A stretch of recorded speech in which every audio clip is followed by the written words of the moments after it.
In terms of introducing myself, obviously I'm the Chief Executive of DSW. I'm a founding partner of DSW. I'm a chartered accountant, I'm a management accountant, but my main job is just running the strategy of the business.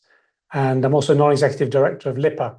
And for the first time, it gives me my great pleasure to introduce our new Chief Operating Officer, Pete Fendall, and I'll allow him to introduce himself. Thanks, James.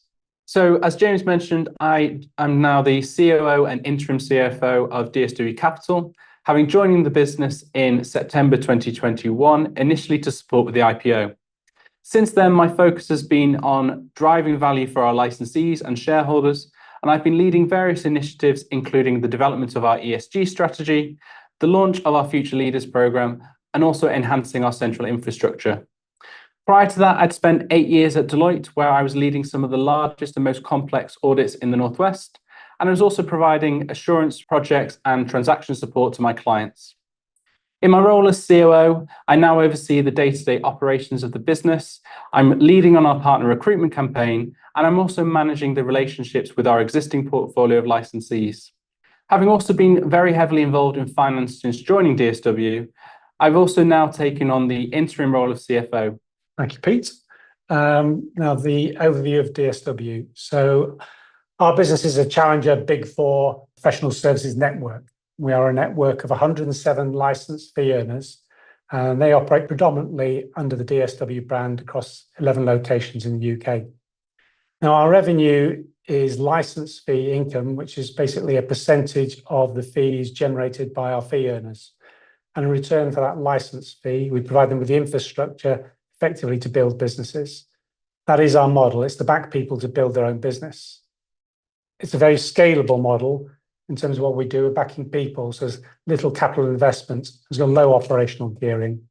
Head office comprises 8.4 full-time equivalent employees, plus myself and Pete. As I said, the model is very capital light. Since the float, which was less than 3 years ago, we've almost paid back 10 pence per share in dividends, and the final dividend will be due in September. The business, in terms of its history, is and remains dependent on the SME M&A marketplace. I'll refer to that in a couple of instances during the presentation. But in terms of an overview of the business, we've got a 10% year-on-year growth in fee earners, and our partner numbers are a record number 42 up to 50. The investment case. As I said before, we're very capital light. Our business model just involves backing people to build their own businesses. Backing people means it is capital light, and it also means it's a recurring revenue. So our 107 fee earners are looking to work for DSW for themselves, and that's our revenues. It's very scalable in terms of that's what we're investing in: new people, new disciplines, new geographies. From our perspective, it's an innovative platform. There's no competitive model in the accounting market, and we're operating in a market which we regard as very large, very ripe for disruption. You'll be very familiar with the stresses that the Big Four go under. And as I've already indicated, we have a continued strong growth in fee earners. So we continue to attract people. I think we're now 10 years compound growth of 12% per annum in fee earner growth, and that's critical to shareholder value. The AIM listing remains important for the business because it increases our profile to partner candidates. It provides us the capital to acquire license fees, and I'll touch on that in terms of how we're strategically moving the business forward. And it has accelerated the growth for organic recruitment because people are more attracted to work for a listed business. So this slide sets out where we are as a business today. So we have 25 licensees across the 11 service lines that you see here. Within the current year, we have welcomed 6 new licensees, and we have added on 4 new locations, being in Leicester, Nottingham, Cardiff, and Burscough. And as part of that growth year on year, we've also welcomed 2 established businesses, being Bridgewood Financial Solutions back in July, and that is a corporate recovery and insolvency business based in Nottingham. And we also supported our tax advisory business with their acquisition of STS Europe, which added another 2 fee earners to the network, and they provide advice to high net worth individuals in inheritance tax, trust, and offshore tax planning. So corporate finance is our largest service line to date, with 39 fee earners, and we have several teams across the UK, and collectively they were named as the 19th most active financial advisory firm within the UK in 2023. Within the current year, we also added on 2 new corporate finance teams, being the corporate finance team in Cardiff and the corporate finance team in the Midlands. Our business recovery service line is our second largest service line with 20 fee earners, and that benefited from the addition of Bridgewood in July last year, which brought an additional 10 fee earners to the network. Financial due diligence, we have 18 fee earners across the group, and financial due diligence continues to fit really well within the group due to the synergies with our corporate finance team, and therefore there is a high potential for referrals between those two service lines. Next, we have our business planning service line, which joined us as an established business back in 2019, and they're based here in the Northwest. And our fifth largest service line now is tax advisory, and that business has grown from 3 fee earners last year to 6 fee earners this year, with the addition of those 2 fee earners in SDS Europe. But also more recently, we have launched DSW Innovation Incentives, which is a partner-led business in the Northwest, providing R&D tax specialist advice to our clients. The service lines on the bottom half of the slide are some of our smaller service lines with fewer fee earners. However, these include areas we are keen to expand and grow in the future. And I should also mention DSW Principal Partners, which launched our fractional support service line in January early this year. And they provide C-suite level fractional support to SMEs and private equity-backed clients, typically helping to work on transactions and transformational projects. So now just a very quick overview of the DSW license model. So our model appeals to entrepreneurial and ambitious professionals, typically who are frustrated with the lack of autonomy, the politics, and the potential conflict that arises when there is a provision of both audit and non-audit services, which you typically find in the larger accountancy firms. So who we are targeting, we're targeting the associate director, director level professionals within these top 10 accountancy firms, and we're empowering them to come and join us and set up their own business under the DSW brand. We believe that our license model is still very competitive. For example, you may be familiar with Keystone Law, which operates a similar model in the legal sector, and they charge their partners up to 40% license fee. So within our model, we're charging our partners a license fee of up to 22%, and we've seen that percentage rise from 10% to 22% over recent years, with the new licensees and startups coming up on the higher end of that scale. So what that means for our partners is they're taking away up to 78% of the revenues that they bill. And what do they get in exchange for the license fee? So we provide all of that back office support and regulatory support to free them up from the admin burden that comes with running a business. This enables our partners to focus on the work that they want to do, working with clients they want to work with, and delivering an excellent client service. The next other key benefit provided by Capital is that startup loan funding. So we provide funding to them from day one, which is available for them to draw down, and this is an interest-free loan for a period of up to 2 years. And that gives them the financial security and overcomes that barrier to enable them to set up a business with us. We also, over the last 18 months, we've had our breakout incentive, which has been an initiative giving a free cash injection to teams of 3 or more looking to break away from their existing business and launch a business here with us at DSW. Now, the reason we've launched that breakout incentive and why we've targeted teams of 3 is because we see that a team of 3 is likely to get up and running a lot quicker, build a more resilient business, and therefore also benefit from that immediate presence of scale in their local market.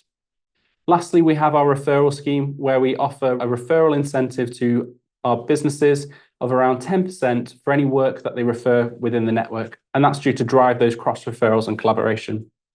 So very quickly, just touching on some of the strengths of the DSW Capital model, both to the capital and to our licensees. First of all, we have a recurring income stream. So what we mean by that is we have 25 licensees who are highly motivated to generate a consistent level of income year on year. In the absence of any salaried partners, our partners are only remunerated based on the work that they complete, which drives that need for consistency to maintain their level of drawings. We also have a very robust income stream as all our revenue is a top slice as it comes off the revenue figure. Next, we have very minimal exposure to property and employee costs as those are borne by our licensees. And these are 2 of the highest costs that you see in professional services firms. So this again is a very unique strength of our model and sets us apart from our competitors.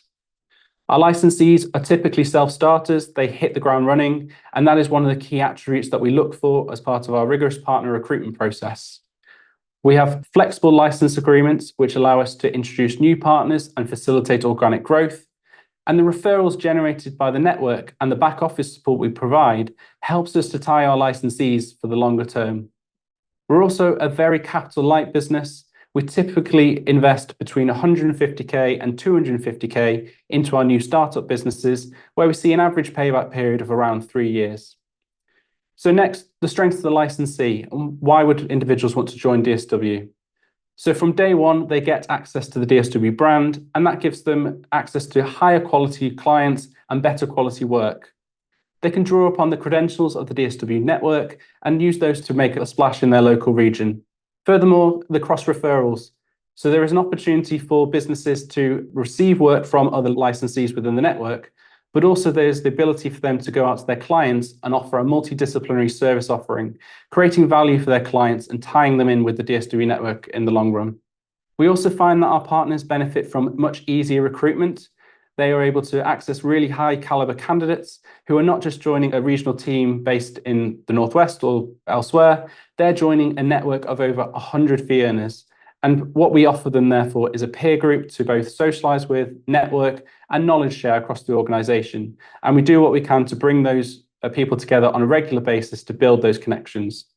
We've invested heavily in our in-house talent development, and that includes our Future Leaders program. So we've also provided various guides and aids and tools that can be used by our partners to help develop their teams to, again, alleviate some of that admin burden that comes with running a business. Next, I'll just jump onto the startup funding provided. So again, this is one of the massive benefits of joining DSW. We significantly de-risk the opportunity of setting up your own business, and that's particularly relevant for those that we're targeting, who are typically the younger, ambitious professionals who are at the peak of their career. So the next slide just covers some of the central initiatives that we've ran within the year, and all of these are designed to do 3 things: to attract and retain our partners and licensees, to ensure that they can be the best that they can be, and also to increase the collaboration across the network. On the right-hand side of this slide, you can see a number of initiatives we've ran in the year. Our first one being we hosted our first ever annual DSW employee conference back in September last year. This was a fantastic initiative which came out of our Future Leaders program, and it's one that we'll be repeating going forwards, as we saw over 75 of our professionals come together for that event. We then have our ESG committee, which we launched in September 2023, and I'll come on to that in a little bit more detail later in this slideshow. One highlight that I will draw from the ESG committee is the 45% of employees and partners are now involved in our DSW mentoring scheme, which is a scheme which we refreshed over the year, and we're really, really pleased with the engagement we've got from across the network. We've invested heavily in our partner recruitment capabilities, which has driven that 19% growth year on year. And we've also recently launched our internal collaboration network. And this is an employee-led initiative bringing 10 businesses from across the organization together who are now actively working together on ways that they can significantly enhance the level of referrals that they generate and how they work together. We've expanded our marketing team within the year and increased the level of services that we provide. So we're now able to provide marketing workshops to all of our licensees. And we've continued to invest in our IT security and building that platform for innovation for the future. And we've also continued to enhance the compliance support that we provide our licensees to ensure that they all remain aware of their compliance responsibilities and we protect the DSW brand. I'll now run through a few of the financial highlights. So as we mentioned at the start, it's been a challenging year for us due to the subdued M&A activity. And as James mentioned, we are still 68% weighted towards M&A. And therefore, our network revenue has consequently fallen from 18.3 million to 16 million, which is a 12.5% reduction year on year. I'd also point out that H1 FY23 was a particularly buoyant market where we saw record levels of revenue of around 9.8 million. But then H2 FY23 was impacted by the mini budget in October, creating challenging conditions for us, which have then persisted through into FY24. Our revenue per fee earner has fallen from 193k to 153k, which is a 20% reduction year on year. And again, that is due to the reduced utilization we've seen across the group, but it's also due to the impact of the new startups we've had in the year, which are in their early stages of development.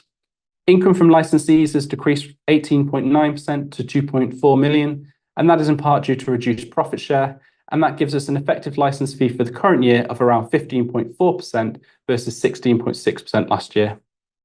Our underlying EBITDA has decreased by 59.2% to 0.6 million, reflecting that reduced level of income, but also our planned investment in recruitment, where we invested just shy of 0.25 million. Our cash conversion is around 14%, so we ended the year with 2.6 million of cash in the bank. That has been significantly impacted by the investment decision in those new startup licensees where we've provided those international startup loans. And if we adjust that figure for those loans, our cash conversion is around 61%. The proposed final dividend is at 0.75p, which brings the total dividend of the year to 2p and expected dividend yield of around 3.9%. So two of our key KPIs are our fee earner stats, which James has quoted before. So we're delighted to have seen that 10% growth in fee earners and closed the year with 107 fee earners. And this has gone in part to offset that reduced revenue per fee earner figure we quoted before. More importantly, and what we're really pleased with, is that growth in partner numbers, which grew from 42 to 50 within the year, a 19% increase. And that is a direct result of the partner recruitment activity and the decision to invest in this area.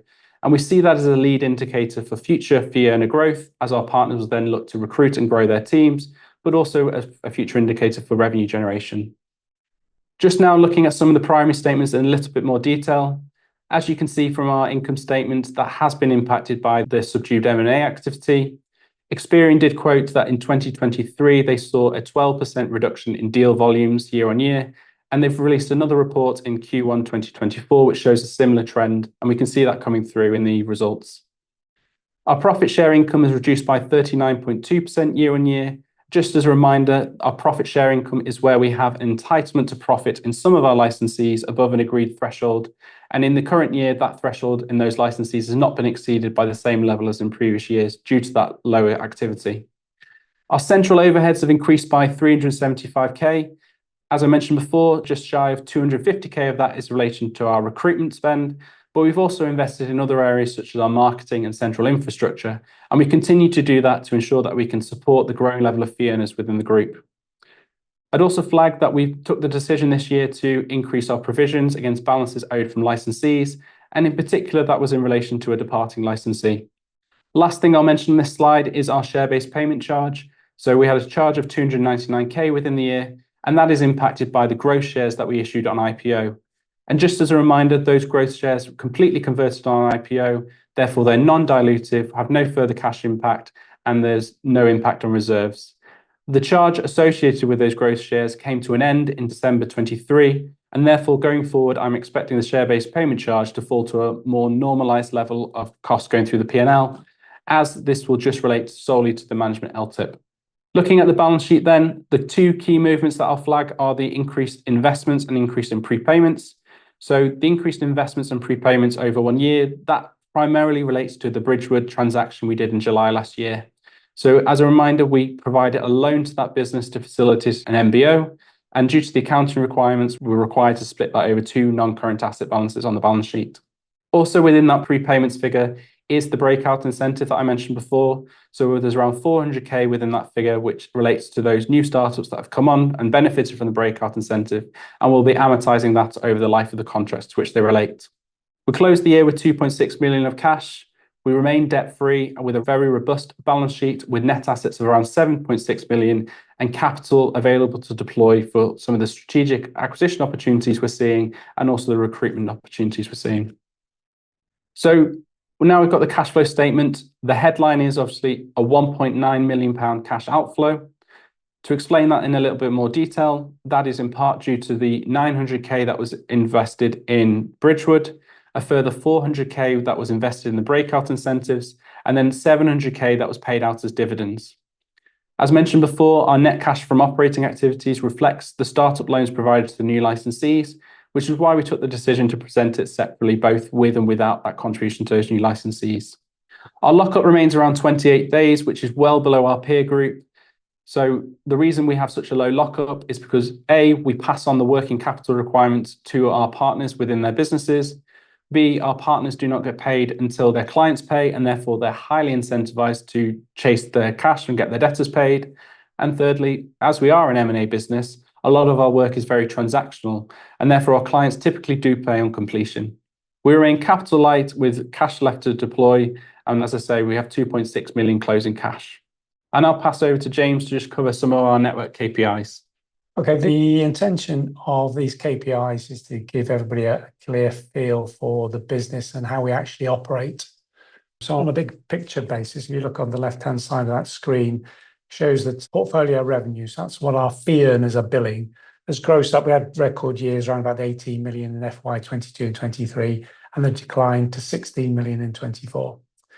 Now, the orange line or mustard line going across is an increase in fee earners. So from a strategic perspective, the business is considerably stronger since the float. So we've added on about 30% extra in terms of heads, and that's ultimately what drives shareholder value. But we're being impacted quite significantly by the downturn in M&A. So revenue per fee earner is 153k.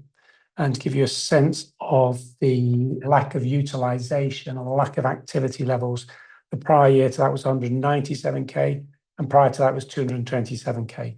So as a business, we are significantly impacted by the pressures that have been faced in the SME marketplace. To give you a better indication as well as how each business is set up, you'll note there is a 4.6 fee earners per business. Now, typically that would work out at sort of 2 partners and effectively 2.2 employees if you look at our partner to employee ratios. So got 25 licensees. So you say typically, there's no such thing as a typical licensee, but 2 partners, 2 employees. And the opportunity for our partners is to grow their businesses. And they do have that opportunity because in terms of their skill set, they're still close to 50% are ex-Big Four. So they know what's required to run a big business. And the average age of our partner is 48. So they've got all their best years ahead of them. Well, certainly I hope they've got their best years ahead of them. I'm very disappointed in terms of where we're going on female partners. It was 24%, now down to 16%. That's a reflection on a couple of businesses that have exited the business, unfortunately, but it's still an important focus for us. We've got an intention to increase that gender ratio. In terms of the opportunities for growth, I've always regarded as having these 5 strands. The 3 to the right, so geographic expansion, service line expansion, and breakout. So geographic expansion is just going to new locations. So the Big Four are probably present in about 40 cities across the UK. We're in about a dozen of those at maximum. Service line extension is adding on those extra disciplines that the Big Four currently provide. To be really clear, we have no interest in audit. It creates conflicts of interest. And I've got very little interest in what I call compliance work generally. It's low margin. And we're very much focused on advisory services with a value-added component. And the breakouts, Pete's already alluded to, this is where we're trying to encourage a team to leave their existing organisations and join us on the DSW model. And I would say significantly improve their personal positions. The last 2 components of growth are around acquiring licence fees. So that'd be typically like the Bridgewood deal. So the intention there is we bring in a business and relicense it. So we enfranchise the management teams. They would own most of the equity, get most of the profit, but we're the catalyst providing the funding for that. And the organic growth is a centrally supported activity, but it's not something we drive. So this is a reference to effectively 25 licensee businesses. So our intention is for them to build businesses, and to build businesses, they need to recruit people. And that's what the organic growth component is. And in terms of where we've been, in terms of when the market is good, our licensee businesses will recruit to reflect market conditions, and that becomes a key component for growth. So key feature of the last 12 months is that that component has been lacking. So our existing businesses haven't really added to their headcount because they're not looking at the same opportunities they previously looked at. If I move on to the acquisition areas, so high margin, high growth, niche professional services, and they really should have a strong synergistic fit. So I'm always looking for things where I think bringing them into our network is incrementally beneficial for both businesses. It gives the incentive for the target business to want to join us, and obviously for us to want to join them. In terms of the areas that I'm looking at, I don't think we deploy much capital in existing service lines in new locations. That's probably going to be more supported by our recruitment efforts. But having said that, we will look at things that will scale up the business significantly, even though we have an existing capability. I mentioned previously tax-related services. So we've got 107 fee earners. We've only got 6 tax professionals. I am very well aware of the fact that I therefore have 101 professionals who probably interact with tax advisory issues on a very regular basis. So there's considerable scope. And we have doubled from 3 to 6, but I'm afraid there is considerably more scope available to us. I drop down the slide and then refer to other Big Four non-audit service lines. Obviously, the Big Four is a good training ground for talent and for identifying service needs. And to the extent those service needs apply to our marketplace, which is predominantly owner-managed businesses, then we are very much interested in adding those on. And that fourth component is what I call niche legal services. So again, I recap, unlikely to be interested in what I would call routine work, primarily because I think technology will not be the beneficiary of that area, and in terms it'll be reducing profit margins. So we're into added value legal services, and I would have thought our natural areas of interest there would be around the corporate and employment areas. So I'll just quickly touch on our recruitment stats. So as I mentioned before, we've invested just shy of £250,000 into our recruitment capabilities, and that has contributed to us adding 13 new partners within the group within the last 12 months. Now, taking account of some of the levers we mentioned before, that gives us that 19% net increase year on year, and we're really, really pleased with the progress we've made on partner recruitment. The investments allowed us to build our partner mapping profile, so we now have a significant database of candidates. We've mapped over 7,500 professionals across 10 different service lines, and that's both in existing service lines in new geographic areas, but also in those new service lines that James has just talked through.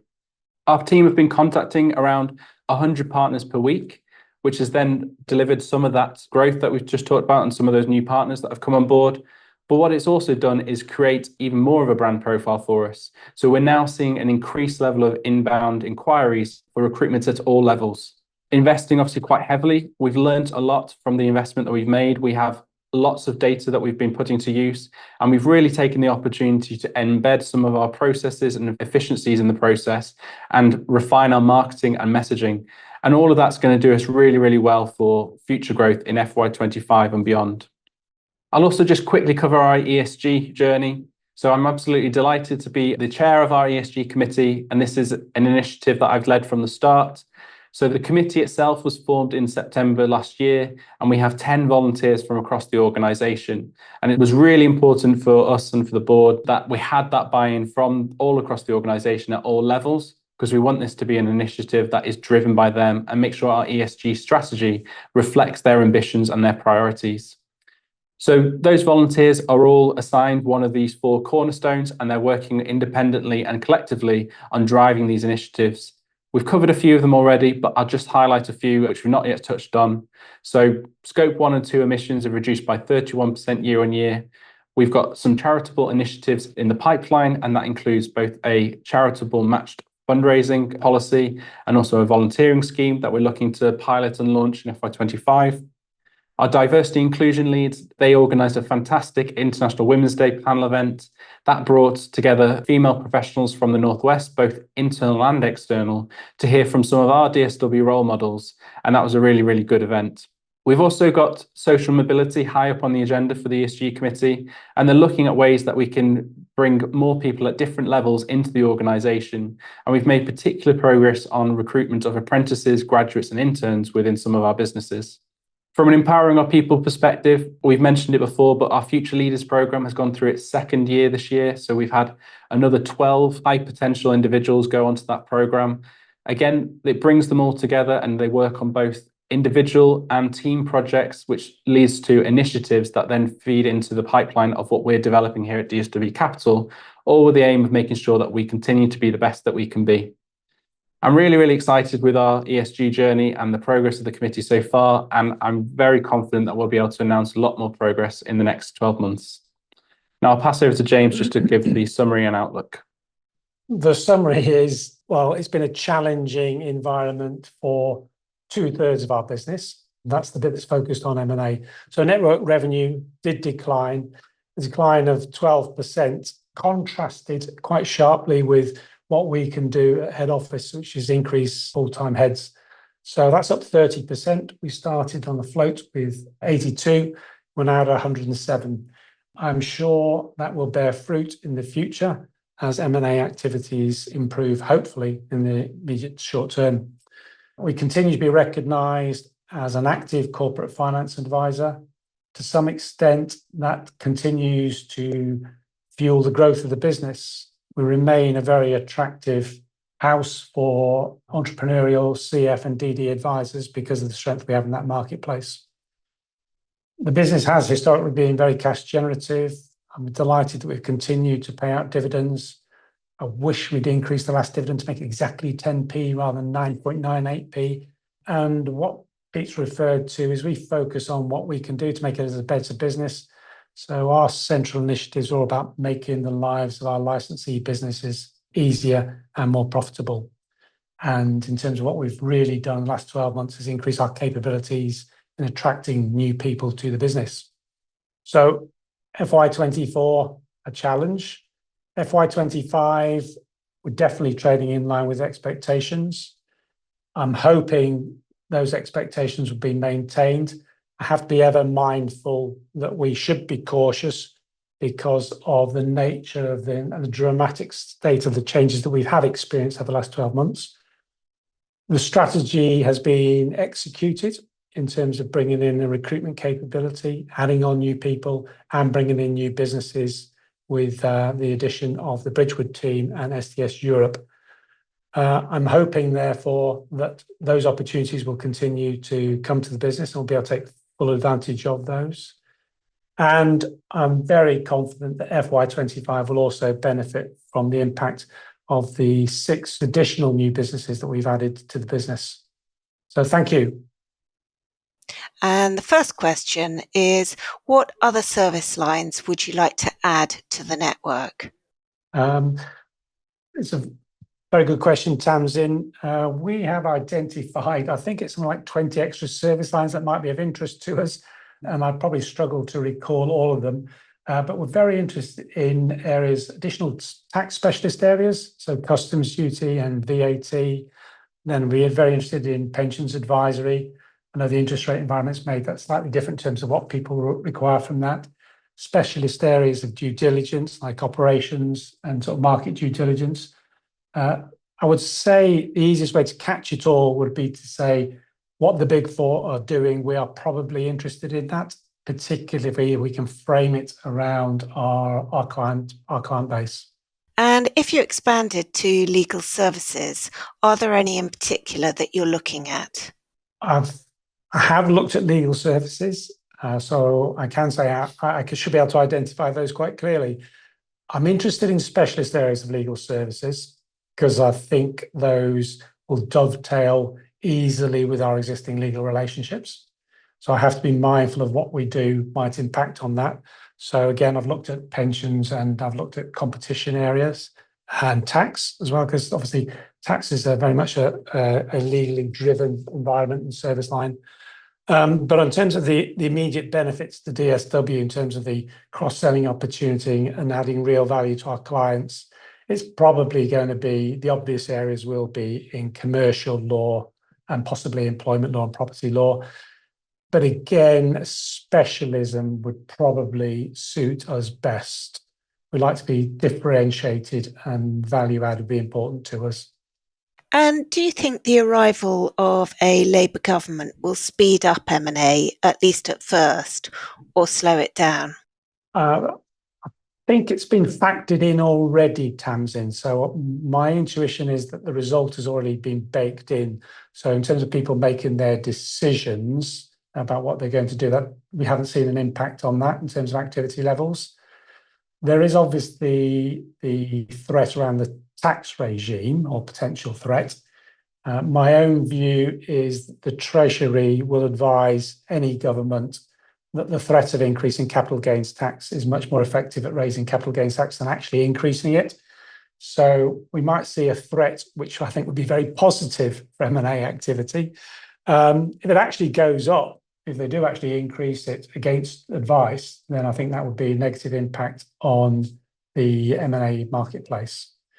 But having said that, there's always a requirement for people to effectively realise the wealth that they've created in their businesses, and those transactions will always occur. And I suppose the big change we really would like to see is probably a slight reduction in interest rates, so that everybody can feel confident that they have peaked.